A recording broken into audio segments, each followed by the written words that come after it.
श्री शिवाय नमस्तुभ्यम। भोलेनाथ की कृपा आप सभी भक्तों पर हमेशा बनी रहे। आइए आज आप लोग सुनेंगे भौम प्रदोष की व्रत कथा। जब भी मंगलवार के दिन प्रदोष का व्रत पड़ता है तो इसे भौम प्रदोष या मंगल प्रदोष के नाम से जाना जाता है।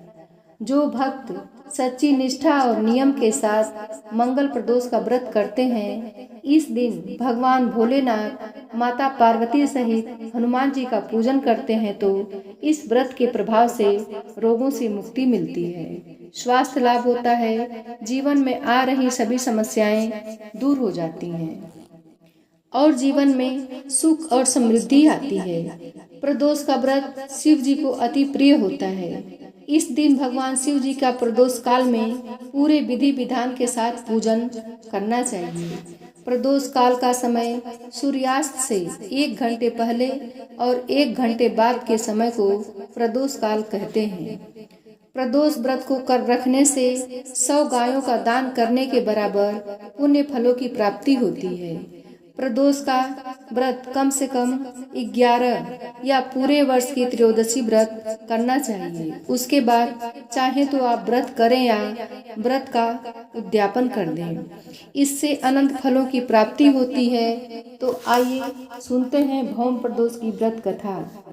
भगवान भोलेनाथ आप करोड़ों चंद्रमा के समान कांतिवान, त्रिनेत्रधारी, मस्तक पर चंद्रमा का आभूषण धारण करने वाले, पिंगल वर्ण के जटाजूटधारी, नीले कंठ तथा अनेक रुद्राक्ष मालाओं से सुशोभित, वरद हस्त त्रिशूलधारी, नागों के कुंडल पहनने वाले, मृग चर्म धारण किए हुए, रत्न जड़ित सिंहासन पर विराजमान शिव जी हमारे सारे कष्टों को दूर करें तथा सुख और समृद्धि का आशीर्वाद प्रदान करें। तो एक बार प्रेम से बोलिए, भोलेनाथ की जय हो, माता पार्वती की जय हो, श्री हनुमान जी महाराज की जय हो। शौनक ऋषि सूत से बोले, हे प्रभु दया कर अब आप मंगल प्रदोष की कथा का वर्णन करें, आपकी अति कृपा होगी। सूत जी बोले, अब मैं मंगल त्रयोदशी प्रदोष व्रत का विधि विधान कहता हूँ। मंगलवार का दिन व्याधियों का नाशक है।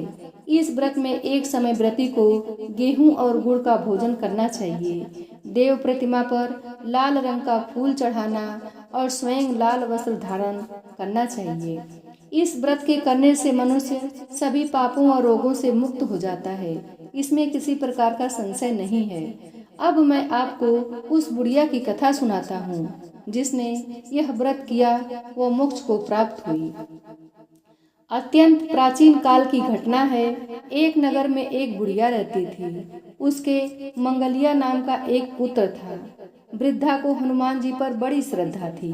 वह प्रत्येक मंगलवार को हनुमान जी का व्रत रखकर यथाविधि उनका भोग लगाती थी। इसके अलावा मंगलवार को न तो घर लिपती थी और न ही मिट्टी खोदती थी। इसी प्रकार से व्रत रखते हुए जब उसे काफी दिन बीत गए तो हनुमान जी ने सोचा कि चलो आज इस वृद्धा की श्रद्धा की परीक्षा करें। वे साधु वेश बनाकर उसके द्वार पर आ पहुँचे और पुकारा, है कोई हनुमान का भक्त जो हमारी इच्छा पूरी करे। वृद्धा ने यह पुकार सुनी तो बाहर आई और पूछा कि महाराज क्या आज्ञा है।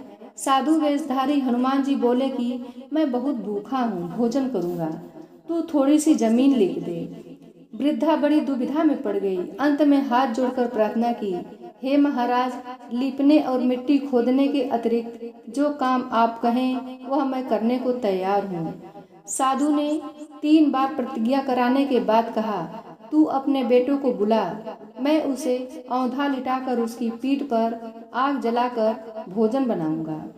वृद्धा ने सुना, उसके पैरों तले की जमीन खिसक गई, मगर वह वचन हार चुकी थी। उसने मंगलिया को पुकारा, साधु महाराज के हवाले कर दिया, मगर साधु ऐसे ही मानने वाले न थे। उन्होंने वृद्धा के हाथों से ही मंगलिया को औंधा लिटाकर उसकी पीठ पर आग लगवाई। आग जलाकर दुखी मन से वृद्धा अपने घर के अंदर जा घुसी।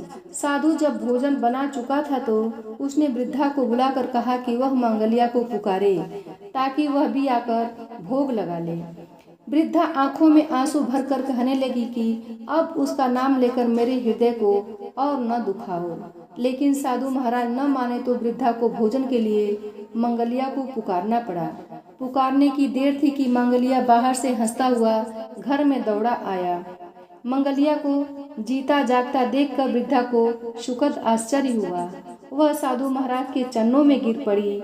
साधु महाराज ने उसे अपने असली रूप के दर्शन दिए। हनुमान जी को अपने आंगन में देखकर वृद्धा को लगा कि जीवन सफल हो गया। जय शिव ओंकारा, ओम जय शिव ओंकारा, ब्रह्मा विष्णु सदा शिव अर्धांगी धारा। ओम जय शिव ओंकारा, एकानन चतुरानन पंचानन राजे, हंसासन गरुड़ासन वृषवाहन साजे। ओम जय शिव ओंकारा, दो भुज चार चतुर्भुज 10 भुज अति सोहे, तीनों रूप निरखते त्रिभुवन जन मोहे। ओम जय शिव ओंकारा, अंशमाला बनमाला मुंडमाला धारी, त्रिपुरारी कंसारी करमाला धारी।